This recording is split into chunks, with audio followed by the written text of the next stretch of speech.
નમસ્કાર વિદ્યાર્થી મિત્રો, ધોરણ 12ની અંદર આપણે ચેપ્ટર નંબર 1 ચાલુ છે. આ ચેપ્ટર નંબર 1ની અંદર લાસ્ટ લેક્ચરની અંદર આપણે ક્ષતિનો પોઈન્ટ કમ્પ્લીટ કરેલો હતો, જેની અંદર આપણે જોયેલો હતો ધાતુ વધારો ક્ષતિ, ધાતુ ઉણપ ક્ષતિ, મીન્સ કે તત્વયુગ્મિતીય ક્ષતિ, બિન તત્વયુગ્મિતીય ક્ષતિ અને અશુદ્ધિ ક્ષતિ. એ પોઈન્ટ આપણે ક્લિયર કરો છે. આજે જે પોઈન્ટ પર જઈ રહ્યા છે એ 3 માર્ક્સની થિયરીમાં પણ પૂછાઈ શકે છે અને એમસીક્યુમાં 100% પૂછાઈ શકે એવા પોઈન્ટ પર છે.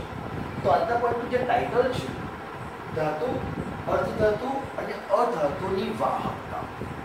તમને પ્રશ્ન થશે, અધાતુ તો વાહકતા નથી ધરાવતું. તો સાંભળજો આજનો પોઈન્ટ. કેમ નથી ધરાવતું? ધાતુ વાહકતા કેમ ધરાવે છે, આજનો પોઈન્ટ આજે ક્લિયર કરીએ. તો જો આ પ્રશ્ન તમારે સમજવો હોય તો પહેલાં 3 વ્યાખ્યા તમારે ક્લિયર કરવી પડશે. એક સંયોજકતા પટ, બીજી વાહકતા પટ અને ત્રીજી શક્તિ ગેપ એટલે એનર્જી ગેપ. કોઈ પણ પરમાણુ હોય, પરમાણુની અંદર તમે જાણો છો અંદરની કક્ષકો સંપૂર્ણ ભરાયેલી હોય છે અને બહારની કક્ષક ખાલી હોય છે. તો જે કક્ષકો સંપૂર્ણ ભરાયેલી છે, તમે જોઈ શકો પરમાણુમાં ઇલેક્ટ્રોનથી સંપૂર્ણ ભરાયેલ છે વિસ્તાર બોલશે, તેને સંયોજકતા પટ કહેવામાં આવે છે. ઇલેક્ટ્રોનથી સંપૂર્ણ ભરાયેલો વિસ્તાર એને સંયોજકતા પટ કહેવામાં આવે છે. બીજો ટોપિક છે વાહકતા પટ. પરમાણુમાં ઇલેક્ટ્રોનની ઉણપ ધરાવતો વિસ્તાર કે જે ઇલેક્ટ્રોન ઓછા છે અથવા ઇલેક્ટ્રોન નથી, એ વિસ્તારને આપણે વાહકતા પટ કહેવામાં આવે છે. અને ત્રીજો એનર્જી ગેપ એટલે કે સંયોજકતા પટ, જેની ઉર્જા ઓછી હોય કારણ કે ઇલેક્ટ્રોન વધારે ભરેલા છે. અને વાહકતા પટ, એની ઉર્જા તમે જાણી શકો છો, મેં કીધું સંયોજકતા પટની ઉર્જા ઓછી હોય અને વાહકતા પટની ઉર્જા વધારે હોય. તો ઉર્જાનો જે તફાવત છે એને એનર્જી ગેપ કહેવાય. એટલે તમે વ્યાખ્યા રીતે લખી શકો છો, પરમાણુમાં સંયોજકતા પટ અને વાહકતા પટ વચ્ચેના ઉર્જાના તફાવતને શક્તિ ગેપ અથવા એનર્જી ગેપ કહેવામાં આવે છે. તો ફરી તમને કહી દઉં, સંયોજકતા પટ પરમાણુમાં ઇલેક્ટ્રોનથી સંપૂર્ણ ભરાયેલો વિસ્તાર કે જે ઇલેક્ટ્રોન વધારે પ્રમાણમાં છે એને સંયોજકતા પટ કહેવાય. વાહકતા પટ કે જેમાં ઇલેક્ટ્રોન ઓછા છે અથવા ઇલેક્ટ્રોન ખૂટે છે, ઇલેક્ટ્રોનની ઉણપ છે, એ વિસ્તારને વાહકતા પટ કહેવામાં આવે છે. અને સંયોજકતા પટ અને વાહકતા પટ વચ્ચે જે ઉર્જાનો તફાવત છે આપણે એને એનર્જી ગેપ કહેવામાં આવે છે અને શક્તિ ગેપ પણ કહેવામાં આવે છે. તો આ ટોપિકને થોડુંક આપણે આખું દોરીને સમજાવીએ. તમે જોઈ શકો છો મેં જે આ જે છે સંયોજકતા પટ છે, ઉપરનો જે ભાગ છે વાહકતા પટ છે. સંયોજકતા પટમાં ઇલેક્ટ્રોનથી સંપૂર્ણ ભરાયેલો બતાવેલો છે, જ્યારે વાહકતા પટને ટોટલી ખાલી બતાવેલો છે. તો જો સંયોજકતા પટ એટલે પરમાણુમાં ઇલેક્ટ્રોનથી સંપૂર્ણ ભરાયેલો વિસ્તાર એને સંયોજકતા પટ કહેવાય. વાહકતા પટ એટલે પરમાણુમાં ઇલેક્ટ્રોનની ઉણપ ધરાવતો વિસ્તાર અથવા ઇલેક્ટ્રોન નથી એ વિસ્તારને વાહકતા પટ કહેવામાં આવે છે. અને સંયોજકતા પટ અને વાહકતા પટ વચ્ચે જે જગ્યા જો આને મેં એનર્જી ગેપ કીધેલું છે. આજનો પોઈન્ટ એનર્જી ગેપ ઉપર આધારિત છે. તો તમે જોઈ શકો છો, પહેલા ધાતુની વાત કરીએ અને મેં નીચે ધાતુ એટલે મેટલની વાત કરીએ. તો મેટલની અંદર સંયોજકતા પટ અને વાહકતા પટ વચ્ચે ઉર્જાનો તફાવત બહુ ઓછો હોય છે. ઉર્જાનો તફાવત બહુ ઓછો હોવાને કારણે સંયોજકતા પટના ઇલેક્ટ્રોન સરળતાથી વાહકતા પટમાં જઈ શકે છે. એટલે ધાતુઓ સુવાહક કહેવામાં આવે છે. કારણ એનર્જી ગેપ ઓછો હોવાને કારણે આ સંયોજકતા પટનો ઇલેક્ટ્રોન સરળતાથી વાહકતા પટમાં જઈ શકે છે. એટલા માટે ધાતુઓને આપણે સુવાહક કહેવામાં આવે છે. તો આજે તમે સમજી ગયા, સુવાહકતાનું કારણ પરફેક્ટલી એ છે કે સંયોજકતા પટમાંથી ઇલેક્ટ્રોન સરળતાથી વાહકતા પટમાં જાય છે. બીકોઝ ઓફ એનર્જી ગેપ ઓછો છે એટલે ઇલેક્ટ્રોન સરળતાથી જાય છે, એટલે ધાતુઓ સુવાહક કહેવામાં આવે છે. હવે અર્ધધાતુઓ જોઈએ. અર્ધધાતુ એટલે સમુચ્ચ ઉત્પાદક, જેની બાહ્યતમ કક્ષામાં 4 ઇલેક્ટ્રોન આવેલા હોય, આપણે એને ધાતુ અને અધાતુ વચ્ચેના અર્ધધાતુ ગણીએ છીએ.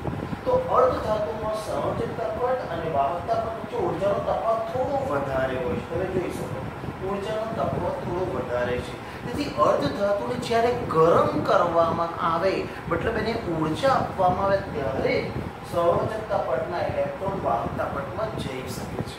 એટલે અહીંયા તમે સમજી ગયા છો કે સંયોજકતા પટમાંથી ઇલેક્ટ્રોન વાહકતા પટમાં સરળતાથી જઈ શકતા નથી, એને ઊર્જા આપવી પડે છે। જ્યારે એને ઊર્જા આપવામાં આવે છે ત્યારે સંયોજકતા પટના ઇલેક્ટ્રોન વાહકતા પટમાં જાય છે। એટલે ધાતુ છે એની સાપેક્ષમાં તમે અર્ધધાતુને કહી શકો છો એની વાહકતા ઓછી છે, વાહકતા છે પણ વાહકતા ઓછી છે કારણ કે એનર્જી ગેપ થોડો વધારે છે, અને જ્યાં એનર્જી ગેપ વધારે હોય એમ વાહકતામાં ઘટાડો થાય છે। તો અહીંયા તમે જો એનર્જી ગેપ વધારે છે એટલે સંયોજકતા પટના ઇલેક્ટ્રોન સરળતાથી વાહકતા પટમાં જઈ શકતા નથી, પણ જ્યારે ગરમ કરવામાં આવે છે ત્યારે સંયોજકતા પટના ઇલેક્ટ્રોન વાહકતા પટમાં જઈ શકે છે। એટલે કે ધાતુ કરતાં એની વાહકતા અર્ધધાતુની ઓછી છે। અધાતુ જેને આપણે પ્લાસ્ટિક કહીએ છીએ અધાતુ છે। અધાતુ જરા ધ્યાનથી સાંભળો, એમાં સંયોજકતા પટ અને વાહકતા પટ વચ્ચે ઊર્જાનો તફાવત એટલો બધો વધારે છે કે એને ગરમ કરવામાં છતાં પણ ઇલેક્ટ્રોન સંયોજકતા પટમાંથી વાહકતા પટ સુધી પહોંચી શકતા નથી। યાદ રાખજો, અધાતુમાં એનર્જી ગેપ એટલો બધો વધારે છે કે સંયોજકતા પટના ઇલેક્ટ્રોન કોઈ પણ કારણથી વાહકતા પટ સુધી પહોંચી શકતા નથી। એટલે તમે કહી શકો છો અધાતુ વિદ્યુત પ્રવાહનું વહન કરતા નથી। તો અહીંયા એક જ કન્સેપ્ટ આપણે વાત કરીએ છીએ, જેમાં એનર્જી ગેપ ઓછો હોય એની વાહકતા વધારે હોય, અને જેમાં એનર્જી ગેપ વધારે હોય એની વાહકતા ઓછી હોય છે। એક પરીક્ષા જરા ડિસ્કસ કરું, જે પરીક્ષામાં એમસીક્યુમાં પૂછાય તો કેવી રીતે પૂછાય, ધાતુની વાહકતા કેટલી, અર્ધધાતુની વાહકતા કેટલી અને અધાતુની વાહકતા કેટલી। તો જરા સાંભળજો, ધાતુની વાહકતાનું પણ મૂલ્ય છે, જરા યાદ રાખજો। દરેક ધાતુની વાહકતાનું મૂલ્ય 10⁴ થી 10⁷ ઓમ ઇન્વર્સ મીટર ઇન્વર્સ। એટલે કોઈ પણ ધાતુ બોલો તમે તેની વાહકતાની મૂલ્ય 10⁴ થી 10⁷ ના ગાળાની અંદર રહેલું છે, અને જેનો એકમ છે ohm inverse into metre inverse. અર્ધધાતુની વાહકતા એના કરતાં ઓછી છે। અર્ધધાતુની વાહકતા 10⁻⁶ થી સ્ટાર્ટ કરીને 10⁻+4 સુધીની હોય છે। અર્ધધાતુની વાહકતા 10⁻⁶ થી 10⁴ સુધીની હોય છે, અને વાહકતાનો એકમ ઓમ ઇન્વર્સ ઇન્ટુ મીટર ઇન્વર્સ। અર્ધધાતુની વાહકતા બહુ જ ઓછી, 10⁻⁻ થી સ્ટાર્ટ કરીને 10⁻⁻10 સુધીની હોય છે। તમે જોઈ શકો વાહકતાનું મૂલ્ય ઘાતમાં જો ઋણ છે તેની વાહકતા બહુ જ ઓછી હોય છે। એટલે અધાતુની વાહકતાનું મૂલ્ય 10⁻⁻20 થી 10⁻10 સુધીની હોય છે, જેનો એકમ ઓમ ઇન્વર્સ ઇન્ટુ મીટર ઇન્વર્સ। હવે આ ટોપિકને ચેપ્ટર નંબર 3 સાથે કનેક્ટ કરીએ। ચેપ્ટર નંબર 3 માં તમે જાણો છો ઓમ ઇન્વર્સને સિમેન્સ કહેવાય, ઓમ ઇન્વર્સને સિમેન્સ કહેવાય, અને આપણે એ પણ જાણીએ છીએ વાહકતાને ત્યાં વિશિષ્ટ વાહકતા કહેવામાં આવે છે। અહીંયા ચેપ્ટર 1 માં આપણે વાહકતા બોલીએ છીએ, પણ એકમના અનુસંધાનમાં ચેપ્ટર 3 ની અંદર આ વિશિષ્ટ વાહકતા કહેવામાં આવે છે, કારણ કે એકમ તમે જો સિમેન્સ મીટર ઇન્વર્સ છે, ઓમ ઇન્વર્સ એટલે siemens into metre inverse, siemens into metre inverse, siemens into metre inverse, તો સિમેન્સ ઇન્ટુ મીટર ઇન્વર્સ એ વિશિષ્ટ વાહકતાનો એકમ છે। પણ જ્યારે પણ બુકમાં વાહકતા બોલે એટલે તમારા મગજમાં ક્લિયર રાખવાનું એ વિશિષ્ટ વાહકતાની વાત કરે છે। તો ધાતુની વાહકતા 10⁴ થી 10⁷ સુધીની હોય છે, અર્ધધાતુની વાહકતા 10⁻⁶ થી 10⁻+4 સુધીની હોય છે, અને અધાતુ છે એની વાહકતાનું મૂલ્ય 10⁻⁻20 થી 10⁻10 સુધીનું છે। કદાચ તમને એવું લાગે સર યાદ નથી રહેતું, તો આપણે કેવી તારીખ બોલીએ, વિચિત્ર તારીખ બોલીએ, તમને યાદ રહી જાય। 47મી તારીખ, 64મો મહિનો અને 2010ની સાલ, વિચિત્ર તારીખ બોલ્યો છું, વિચિત્ર મહિનો બોલ્યો છું। 47મી તારીખ યાદ રાખવા માટે 47 તમે ઘર જો 4 અને 7, 47મી તારીખ, 64મો મહિનો એટલે યાદ રાખવા માટે 6 -6 + 4 અને 2010ની સાલ એટલે 2010। તો આ રીતે તમે કંઈક આવું બનાવી શકો જેથી આંકડાકીય માહિતી પણ તમે યાદ રાખી શકો છો। 47મી તારીખ, 64મો મહિનો, 2010ની સાલ, આ રીતે યાદ રાખશો તો ધાતુ, અર્ધધાતુ અને અધાતુની વાહકતા તમે શોધી શકો છો। પરીક્ષામાં એમસીક્યુમાં આવવાની પૂરેપૂરી સંભાવના છે, અને આજે તમને એક ખબર પડ્યું કે ધાતુની વાહકતા વધારે કેમ છે, તો એનર્જી ગેપ ઓછું। તો યાદ રાખજો એનર્જી ગેપ એ વાહકતાનો સીધો સંબંધ ધરાવે છે, જેમાં એનર્જી ગેપ ઓછો હોય એની વાહકતા સૌથી વધારે હોય છે। તો આપણે ક્લિયર કરીએ હવે 3 ગુણનો એક ઇમ્પોર્ટન્ટ પ્રશ્ન અથવા પરીક્ષામાં MCQમાં આવી શકે કેવા પ્રશ્ન પડે છે. બહુ જ બેસ્ટ ક્વેશ્ચન છે અને લાસ્ટ એક્ઝામની અંદર તો ક્વેશ્ચન પૂછાયેલો છે. ડોપિંગ વિગતવાર સમજાવો. તો સાંભળો, અર્ધધાતુઓ માટે ડોપિંગ સમજાવો. તો પહેલો તો પ્રશ્ન થશે, વોટ ઇઝ ડોપિંગ? કેમિસ્ટ્રીમાં ડોપિંગનો એક અલગ જ મતલબ છે અને તમે અમુક વખતે સાંભળ્યો છે આ વ્યક્તિને ડોપિંગ ટેસ્ટ કરાવે છે, એ અલગ ટોપિક છે, ડ્રગ્સ માટેનો ટોપિક છે. આપણો જે પોઈન્ટ છે કેમિસ્ટ્રીમાં ડોપિંગ એટલે શું? તો અહીંયા તમે જોયું કે અર્ધધાતુની વાહકતા ઓછી છે, ધાતુની સાપેક્ષમાં તો બહુ જ ઓછી છે. આ અર્ધધાતુની વાહકતા જો તમારે વધારવી હોય તો ડોપિંગ ક્રિયાથી અર્ધધાતુની વાહકતામાં અનેક ગણો વધારો કરી શકાય છે.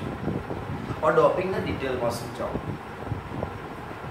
સમૂહ 14ના તત્વો એટલે અર્ધધાતુ બોલું એટલે સમૂહ નંબર 14 એટલે કાર્બન, સિલિકોન, જર્મેનિયમ, ટીન અને લેડ. આ અર્ધધાતુ છે. તો સમૂહ 14ના તત્વો છે જેની વાહકતા ઓછી છે. આ સમૂહ 14ના જે તત્વો છે એની અંદર સમૂહ 13ના તત્વો, સમૂહ 13 અથવા સમૂહ 15ના તત્વો ઉમેરવામાં આવે તો અર્ધધાતુની વાહકતામાં અનેક ગણો વધારો કરી શકાય છે. આ ક્રિયાને ડોપિંગ કહેવામાં આવે છે. હવે યાદ રાખવા માટે સમૂહ નંબર 13, સમૂહ નંબર 14 અને સમૂહ નંબર 15. આપણે સમૂહ નંબર 14 છે એની વાહકતા વધારવી છે તો સમૂહ નંબર 13 એડ કરવામાં આવે તો પણ અર્ધધાતુની વાહકતા વધી શકે છે, અથવા સમૂહ નંબર 15 એડ કરવામાં આવે તો પણ અર્ધધાતુની વાહકતા વધી શકે છે. તો સમૂહ 14ના તત્વોની અંદર સમૂહ 13ના તત્વ અથવા સમૂહ 15ના તત્વો ઉમેરવામાં આવે તો અર્ધધાતુની વાહકતામાં અનેક ગણો વધારો કરી શકાય છે. આ ક્રિયાને ડોપિંગ કહેવામાં આવે છે. એટલે ડોપિંગ કયા કન્સેપ્ટ પર કામ કરે છે તો યાદ રાખજો, તમારે અર્ધધાતુની વાહકતામાં અનેક ઘણો વધારો કરવો છે. એક 50% લાવનાર છોકરો છે અને 99% લાવવાનો જો પ્રયોગ કરી રહ્યા છો, ઇટ મીન્સ તમે સમજવા માટે ડોપિંગની ક્રિયા કરી રહ્યા છો. 50% લાવનાર છોકરો 99.99% લાવી શકે તો આપણો ટોપિક એવો જ છે, અર્ધધાતુ છે જેની વાહકતા ઓછી છે એની વાહકતા એટલી બધી વધારે કરી દેવામાં આવે તો આ ક્રિયાને ડોપિંગ કહેવામાં આવે. તો જરા વ્યાખ્યા જરા ધ્યાનથી જોજો. અર્ધધાતુ એટલે સમૂહ 14ના તત્વોમાં અશુદ્ધિ તરીકે, અશુદ્ધિ એટલા માટે લખ્યું છે કોઈ પ્યોર વસ્તુની અંદર અન્ય કોઈ વસ્તુ એડ કરવામાં આવે તો પ્યોર વસ્તુ માટે તો અશુદ્ધિ જ કહેવામાં આવે છે. આ ગોલ્ડ છે, ગોલ્ડની અંદર આપણે કોપર એડ કરીએ છીએ અશુદ્ધિ તરીકે. આપણો ફાયદો જાણીએ છીએ કે ઓર્નામેન્ટ્સ છે, ઘરેણા મજબૂત થાય છે, પણ ગોલ્ડની અંદર એક નિયમ અનુસાર અશુદ્ધિ કહેવામાં આવે છે. તો અહીંયા સમૂહ 14ના જે તત્વો છે એની અંદર સમૂહ 13ના તત્વો એડ કરે એટલે બીજું તત્વ એડ કર્યું એટલે અશુદ્ધિ કહેવામાં આવે. તો સમૂહ 14ના તત્વોમાં સમૂહ 13માં મેં લખ્યું છે ઇલેક્ટ્રોન ઉણપ. કેમ લખ્યું છે આજે તમને ખબર પડી છે. અથવા તો સમૂહ 15 એટલે કે લખ્યું છે ઇલેક્ટ્રોન સમૃદ્ધ, એટલે તમે આ રીતે પણ લખી શકો છો. અર્ધધાતુઓમાં ઇલેક્ટ્રોન ઉણપ અશુદ્ધિ અથવા સમૃદ્ધ અશુદ્ધિ ઉમેરવામાં આવે તો અર્ધધાતુની વાહકતામાં અનેક ગણો વધારો કરી શકાય છે. આ ક્રિયાને ડોપિંગ કહેવાય. એટલે હું સમૂહ નંબર 13 બોલું છું એટલે ઇલેક્ટ્રોન ઉણપની વાત કરી રહ્યો છું. એની પાસે ઇલેક્ટ્રોન તમે જોજો આજે ઓછા હશે આ ટોપિકની. સમૂહ 15ની વાત કરું છું એટલે એની પાસે ઇલેક્ટ્રોન વધારાના છે એટલે ઇલેક્ટ્રોન સમૃદ્ધ કહે. એટલે કે અર્ધધાતુમાં ઇલેક્ટ્રોન ઉણપ ધરાવતી અશુદ્ધિ અથવા તો અર્ધધાતુમાં ઇલેક્ટ્રોન સમૃદ્ધ અશુદ્ધિ ઉમેરવામાં આવે તો અર્ધધાતુની વાહકતામાં અનેક ગણો વધારો કરી શકો છો.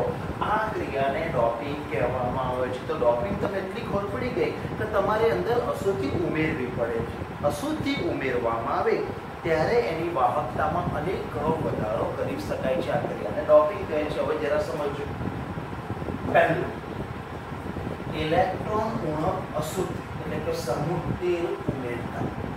જ્યારે પણ સમૂહ 14ની અંદર સમૂહ નંબર 13 ઉમેરશો ઇટ મીન્સ પી પ્રકારનો અર્ધવાહક. MCQમાં પૂછાય છે. સમૂહ 13નું કોઈ પણ તત્વ, સમૂહ 13 બોલવું એટલે બોરોન, એલ્યુમિનિયમ, ગાલિયમ, ઇન્ડિયમ, થેલિયમ. આ સમૂહ 13ના તત્વો છે.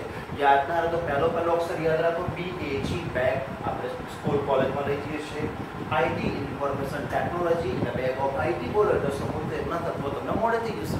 તો સમૂહ 13ના તત્વો છે એ એ ઇલેક્ટ્રોન ઉણપ ધરાવે છે.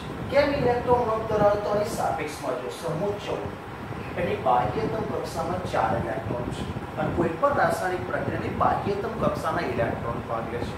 સમૂહ 14 ની બાહ્યતમ કક્ષામાં 4 ઇલેક્ટ્રોન છે અને સમૂહ 13 ની બાહ્યતમ કક્ષામાં 3 ઇલેક્ટ્રોન છે. તો તમે જોઈ શકશો આની સાપેક્ષમાં જો તો 3 ઇલેક્ટ્રોન છે, જોઈએ છે 4 ઇલેક્ટ્રોન કે ઇલેક્ટ્રોન ઓછા પડે છે, ઇલેક્ટ્રોન ઉણપ ધરાવે છે. એટલે સમૂહ 14 ની સાપેક્ષમાં જોવામાં આવે તો સમૂહ 13 ના તત્વો છે ઇલેક્ટ્રોન ઉણપ ધરાવે છે. એટલા માટે શબ્દ લખેલો છે ઇલેક્ટ્રોન ઉણપ અશુદ્ધિ ઉમેરતા. હવે તમે જરા યાદ રાખજો, સમૂહ 14 નો તત્વો એટલે કાર્બન, સિલિકોન, જર્મેનિયમ, ટીન અને લેડ. અર્ધધાતુ બોલું એટલે આ તત્વો યાદ રાખવાનું અને સમૂહ 13 બોલું એટલે બોરોન, એલ્યુમિનિયમ, ગેલિયમ, ઇન્ડિયમ, થાઇરાઇડ. હવે સમૂહ 14 માંથી કોઈ પણ એક તત્વો પસંદ કરો છો, તમે ગમે તે, તમે સિલિકોન પસંદ કરો, જર્મેનિયમ પસંદ કરો, એ શું લાઈક? ચલો દાખલા તરીકે મેં જર્મેનિયમ પસંદ કર્યો છે. જર્મેનિયમ એ સમૂહ 14 નું તત્વ છે, તો મેં જર્મેનિયમ લખું અને સમૂહ 14 નું તત્વ હોવાથી બાહ્યતમ કક્ષામાં 4 ઇલેક્ટ્રોન હોય.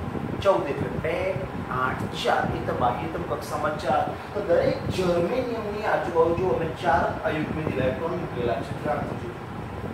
હવે અશુદ્ધિ તરીકે સમૂહ 13 માંથી હું ગેલિયમ પસંદ કરું છું. તમે એલ્યુમિનિયમ પસંદ કરો તો પણ ચાલે, પણ મિડલ પસંદ કરો જેથી વાહકતામાં અનેક ગણો વધારો થાય.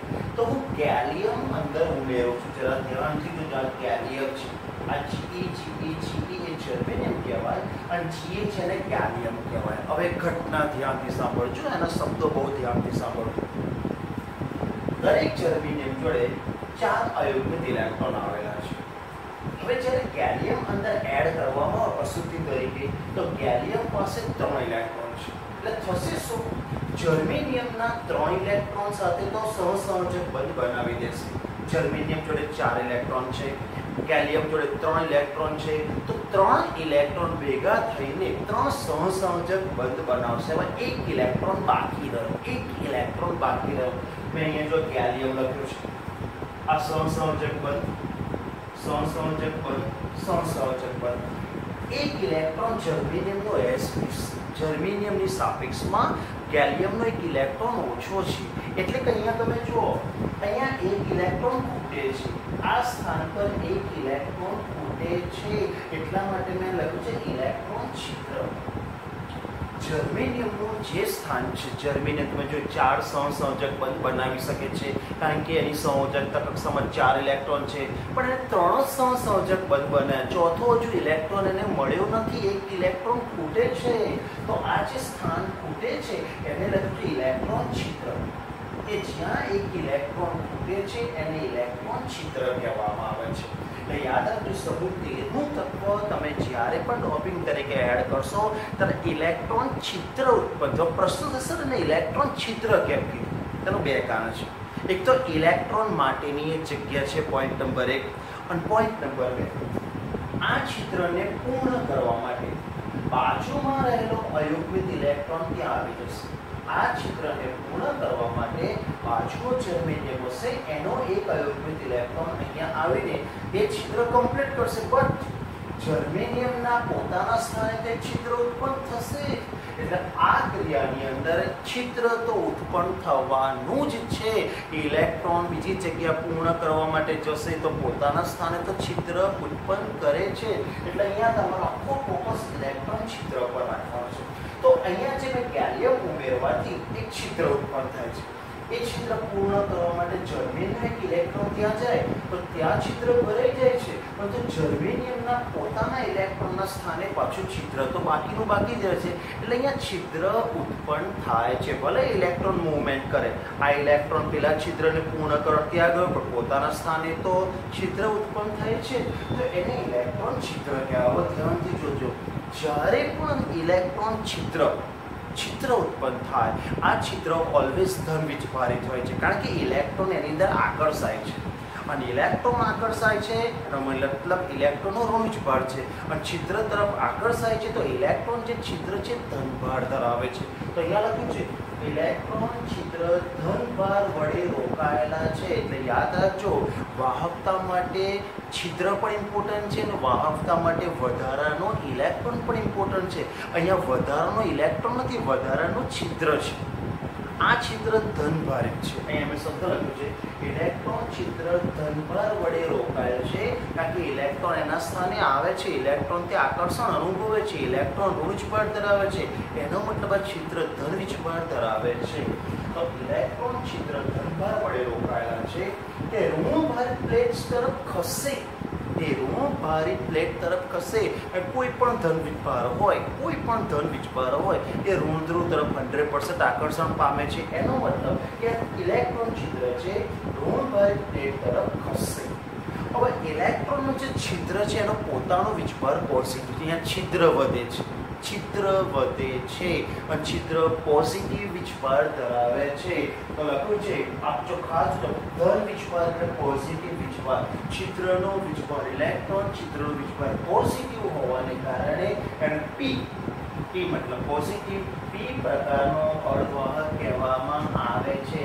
એનો મતલબ કે જ્યારે પણ ધન વીજભારે છિદ્ર ઉત્પન્ન થાય એને પી પ્રકારનો અર્ધવાહક કહેવામાં આવે છે. પી એટલા માટે કે પોઝિટિવ પાર્ટ વધારે છે, પોઝિટિવ પાર્ટ વધારે છે એટલે પી પ્રકારનો અર્ધવાહક કહેવામાં આવે છે. પરીક્ષામાંથી એમસીક્યુ કેવી રીતે પૂછાય જુઓ ધ્યાન. જર્મેનિયમમાં ગેલિયમ અશુદ્ધિ ઉમેરતા ખાલી જગ્યા. તો જર્મેનિયમ સમૂહ 14 છે અને ગેલિયમ સમૂહ 13નું કોઈ પણ તત્વ ઉમેરો, સમૂહ 13નું કોઈ પણ તત્વ ઉમેરો એટલે તમારો પી પ્રકારનો અર્ધવાહક બને છે. એટલે યાદ રાખવા માટે તમે એક વાક્ય બોલી શકો છો, વાક્ય તમારી રીતે બનાવી શકો. મને તો અલગ રીતે યાદ છે. 13મા સમૂહનું કોઈ પણ તત્વ ઉમેરો એટલે પી પ્રકારનો અર્ધવાહક બને છે. 13મા સમૂહનું કોઈ પણ તત્વ ઉમેરવામાં તો પી પ્રકારનો અર્ધવાહક. તમે વાક્ય ગમે તે તમારી રીતે મોડિફાઈ કરીને બનાવી શકો છો. તેલ પીવા જા તો 13મા સમૂહ પી પ્રકારનો તમે યાદ રાખો. તો 13મા સમૂહનું તત્વ ગમે તે તમે એડ કરશો પી પ્રકારનો અર્ધવાહક જ બનશે. અને પી પ્રકાર કારણ કે પોઝિટિવ પાર્ટ વધારે છે એટલે પી પ્રકારનો અર્ધવાહક કહેવાય. પરીક્ષા એવું પણ તમને કહે કે સિલિકોનની અંદર ગેલિયમ ઉમેરો તો કયા પ્રકારનો અર્ધવાહક? તો તમે 13મા સમૂહ તત્વો ઉમેરો છો, ગમે ત્યારે 13મા સમૂહ તત્વો ઉમેરો એટલે it's final, it's become P type of semiconductor. P પ્રકારનો જ અર્ધવાહક બનશે. તો અહીંયા પી પ્રકારનો અર્ધવાહક બનાવો. તમારે લખવામાં ખાસ ધન વીજભારિત ઇલેક્ટ્રોન છિદ્ર પર ટોટલી ફોકસ કરવાનો છે. છિદ્ર બને છે, બીજો ઇલેક્ટ્રોન આવીને છિદ્ર પૂર્ણ કરે છે, પણ ઇલેક્ટ્રોન જ્યાંથી આવ્યો ત્યાં પોતાના સ્થાને તો છિદ્ર ઉત્પન્ન કરે છે. એટલે અહીંયા ધન વીજભારિત છિદ્રોની સંખ્યા વધારે છે, ધન વીજભાર વધારે છે એટલા માટે ધન એટલે પોઝિટિવ અને પી પ્રકારનો અર્ધવાહક કહે છે. હવે બીજો પોઈન્ટ એની અંદર ટોપિકની અંદર એન પ્રકારનો અર્ધવાહક બનાવો છે. આપણે એન પ્રકારનો અર્ધવાહક બનાવો છે એટલે શબ્દ જરા જુઓ.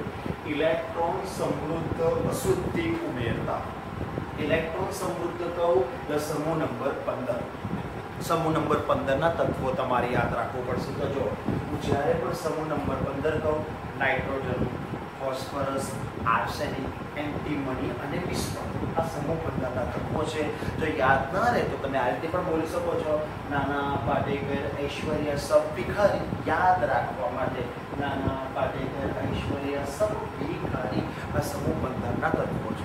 और समूह 15 बोलूँ એટલે સામાન્ય ઇલેક્ટ્રોન 2, 8, 5 બાહ્યતમ કક્ષામાં 5 ઇલેક્ટ્રોન છે. આ ટોપિકમાં આપણે બાહ્યતમ કક્ષા જોવાની છે. હવે ઇલેક્ટ્રોન સમૃદ્ધ કેમ કીધા? તો આપણે સમૂહ 14 એટલે 2, 8, 4 એની અંદર ઇલેક્ટ્રોન્સ 2, 8, 5 એટલે એક ઇલેક્ટ્રોન આની સાપેક્ષમાં એક ઇલેક્ટ્રોન વધારે છે એટલે ઇલેક્ટ્રોન સમૃદ્ધ શબ્દ વાપર્યો છે. એટલે સમૂહ નંબર 15 ને જ્યારે પણ આપણા ટોપિકમાં આની અંદર વાત કરીશ તો ઇલેક્ટ્રોન સમૃદ્ધ શબ્દ વાપરીશ. હવે તમે જોઈ શકો મેં દાખલા તરીકે સમૂહ 14 સિલિકોન પસંદ કર્યો. તમે સમૂહ 14 સિલિકોન અથવા જર્મેનિયમ ગમે તે પસંદ કરી શકો છો. મેં અહીંયા જર્મેનિયમ સમૂહ 14 પસંદ કર્યું અને સમૂહ 14 સિલિકોન પસંદ કર્યું. એમાં આર્સેનિક ઉમેરી રહ્યો છું. અશુદ્ધિ તરીકે પેન્ટાવેલેન્ટ અશુદ્ધિ 5 અયુગ્મિત ઇલેક્ટ્રોન્સ 5 સંયોજકતા ઇલેક્ટ્રોન અશુદ્ધિ ઉમેરી રહ્યો છું. પેન્ટાવેલેન્ટ અશુદ્ધિ ઉમેરી રહ્યો છું. હવે સાંભળજો, સમૂહ 14 4 સંયોજક પદ બનાવે છે.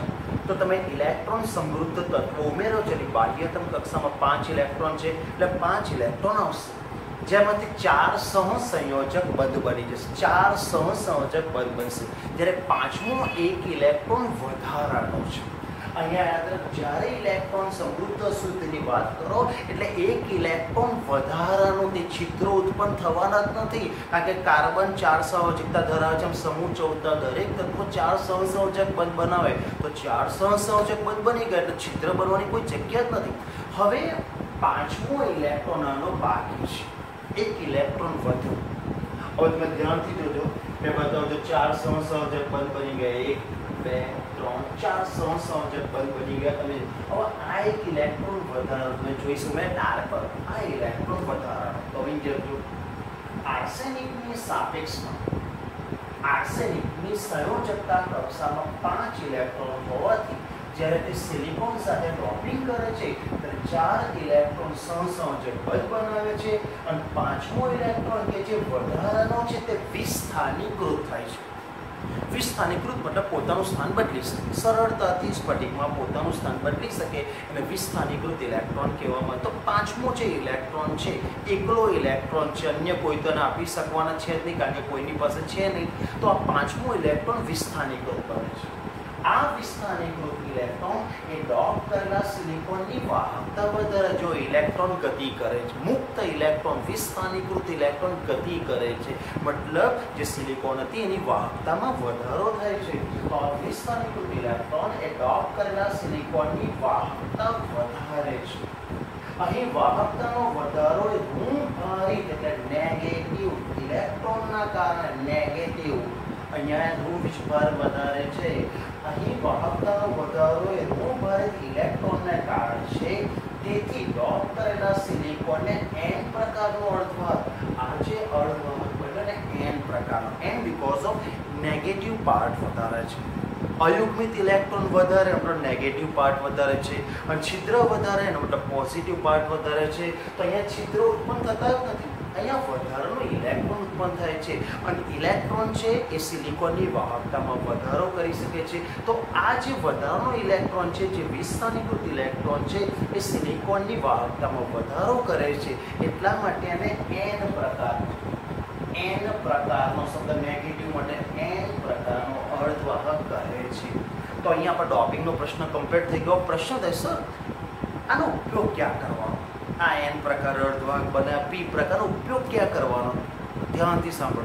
ડાયોડ, તમારા ફિઝિક્સની અંદર pn junction diode, p for positive, n for negative. તો યાદ રાખજો, આ જુદા જો કોઈ કે ડાયોડની ડેફિનેશન શું થાય? તો બે જુદા જુદા પ્રકારના અર્ધવાહકોના સંમિશ્રણને ડાયોડ કહેવાય. એટલે p પ્રકારનો અર્ધવાહક છે અને n પ્રકારનો અર્ધવાહક, બે અર્ધવાહક એટલે ડાય. તો બે જુદા જુદા પ્રકારના અર્ધવાહકોના સંમિશ્રણને ડાયોડ કહેવામાં આવે છે. અને આ ડાયોડનો ઉપયોગ ઇલેક્ટ્રોનિક ઇન્સ્ટ્રુમેન્ટમાં બહુ જ કરવામાં આવે છે.